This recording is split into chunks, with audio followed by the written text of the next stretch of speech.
Writeris on üks selline hea funktsioon, mille nimi on automaatpoolitamine.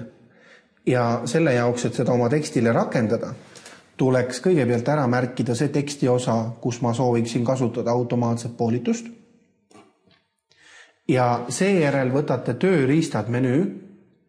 Siin on järgmine valik keel ja alammenüüs on valik poolitus. Teete klõpsu. Teile avatakse siis poolituse aken, kus hakatakse teile soovi korral ükshaaval pakkuma välja, millised variandid on need, kus võiks kasutada poolitust.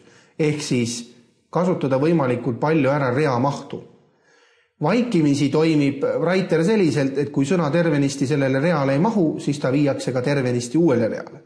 Poolitamine pakuks võimaluse, et me tervet sõna ei vii ja paneme vahele poolitusmärgi.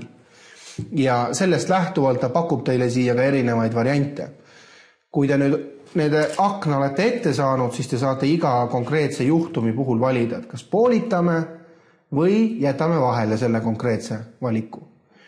Ja on ka võimalus kasutada koheselt nuppu poolita kõik. Kui te seda Writeri funktsiooni usaldate, võite julgelt siia peale klõpsata ja on ilusti näha, et poolitus lõpetatud. Ja nüüd, kui ma dokumendile vaatan otsa, siis näete, siia on tekkinud kokku lausa 3 poolitusolukorda.